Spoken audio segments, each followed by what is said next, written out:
ఎలా అనిపిస్తుంది? ఓకే, ఇంకా జరగాలి, ఇంకా ఉండాలి. ఇప్పుడు ఈ మధ్య కదా, ఇంకా ఇంకా ఉంది, ఇంకా సత్తా చూపించాలి, టాలెంట్ చూపించాలి. ఇప్పుడైతే సోగా ఉంది. ఒక మాటలో చెప్పాలంటే ఇంకా ఆ దమ్ము, ఆ జోష్ లేదు. నిన్న నామినేషన్స్ చూసారా? చూసామండి. అప్పుడు నామినేషన్స్ అప్పుడు మణికంఠ నామినేట్ చేశారు కదా, ఆ నామినేషన్స్ ఎలా అనిపించాయి? నా మణికంఠ నామినేషన్ ఓకే అనిపించింది చాలా మంది జనాలకి. అంటే నా ఒపీనియన్ కాదు, చాలా మంది నా చుట్టుపక్కల వాళ్ళందరూ కూడా అనుకునేది. ఎందుకంటే స్ట్రాటజీ, అది స్ట్రాటజీ, సింపతి గెయినింగ్ ఒకటి అది నచ్చలేదండి మాకు, ఎవరికి నచ్చదు. ఎందుకంటే ఇప్పుడు లాస్ట్ టైం సింపతి గెయినింగ్ చేయడం వల్ల మేము గెలిపించాము. ఈసారి కూడా అదే గేమ్, అదే స్ట్రాటజీ చేస్తే కాదు, ఈసారి ఫైట్ చేసి నువ్వు గెలవమని చెప్పి మేము చెప్తున్నాము. కొంచెం తను కొంచెం డేంజర్ జోన్లు ఉన్నట్టే, అంటే ప్రేక్షకుల అభిప్రాయం అది. అంటే ఫ్లాష్ బ్యాక్ అంతా చెప్తున్నారు కదా, అది కరెక్ట్ అంటారా? ఎందుకు ఫ్లాష్ బ్యాక్ చెప్పాల్సిన అవసరం లేదే, చెప్పుకోవాల్సిన అవసరం లేదు. నీకు ఒక సడన్ సిచ్యువేషన్ వస్తుంది కదా, ఒకసారి పిలుస్తారు, ఫ్యామిలీని పిలుస్తారు, ఇంకా కమింగ్ వీక్ డేస్ లో పిలుస్తారు కదా. అప్పుడు పిలిపించినప్పుడు ఆ టైంలో ఈ టాలెంట్ అంతా అప్పుడు ఉపయోగించుకుంటే పనికొస్తుంది కదా, నీకు ఓటింగ్స్ కానీ దేనికైనా కానీ. ఇప్పుడిప్పుడే ఇవన్నీ చేస్తూ ఉంటే మాకేదో ఫేక్ అనిపించదా? మాకు జనాలకైతే అట్లనే అనిపిస్తుంది. ఎందుకు ఇప్పుడే స్టార్ట్ చేసిండా, ఇప్పుడు స్టార్ట్ చేసినాక తర్వాత ఏముంటుంది అని అనిపిస్తుంది. కొంచెం ఫేక్, ఒకవేళ నిజమైతే పర్వాలేదు, కానీ ఫేక్ అనిపించేటట్టు తెలుస్తుంది.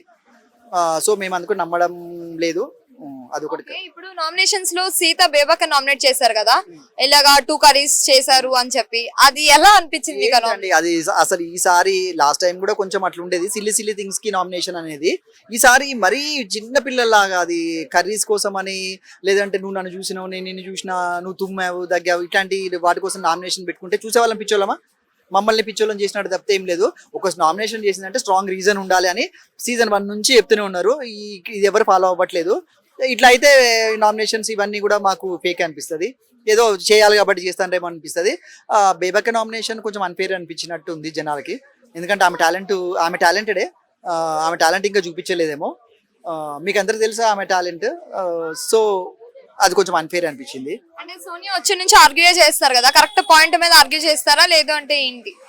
అంటే ఒకరు అరవడానికి ఒకరు ఉండాలి అన్నట్టు చేస్తాను ఆమె, అంతే తప్ప గేమ్ లో నేను అరిచి నేను రచ్చ చేస్తే నాకు కొంచెం సపోర్ట్ వస్తుంది అని చూస్తే అది రాంగ్ వే అండి. అది గేమ్ స్ట్రాటజీ, కానీ అది తప్పు స్ట్రాటజీ. అన్ని అరవడాల వల్ల, ఏడవడాల వల్ల మేము లాస్ట్ సీజన్ 7 వరకు చూసింది ఏంటంటే అరవడాలు, ఏడవడాలు ఇవన్నీ చేయడం వల్ల మేము రాంగ్ వేలో పోతున్నాం అనే విషయం మాకు అర్థమైంది. ఈసారి మేము ఎవ్వి నిజాలని అనుకోలేము, నిజంగా ఆడిన వాళ్ళనే గెలిపిద్దామని అనుకుంటున్నాము. సో నిజంగా ఆడండి, కంటెస్టెంట్స్ నేను రిక్వెస్ట్ చేసేది నిజంగా ఆడండి. అంటే ఫేర్ గా ఆడిన వాళ్ళు ఎవరు అనిపిస్తుంది? ఫేర్ గా ఆడిందంటే అందరికీ అనిపించచ్చు. నా పర్సనల్ గా, అంటే నేను చూసిన సీజన్స్ లో, నేను చూసిన వాటిల్లో అనిపించింది ఏంటంటే నిఖిల్ బాగానే ఆడుతున్నాడు.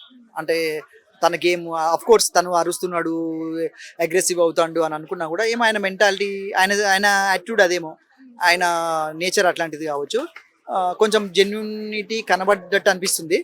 సో అతను ఓకే, పర్వాలేదు. ఓకే, ఈసారి ఎలిమినేట్ అయ్యేది ఎవరు అనుకుంటారు? Many people are telling the one and only Mani గారే అయ్యేటట్టు ఉంది అని అనుకుంటున్నారు. ఎక్కడ చూసినా అదే చెప్తున్నారు. ఎందుకంటే చిన్న మిస్టేక్ తోని అయ్యే ఛాన్సెస్ ఉంది. జనాల్ని మిస్గైడ్ చేయడం వల్ల ఇట్లా ఇది జరుగుతుంది. సో మనీ గురించి అనుకుంటున్నారు.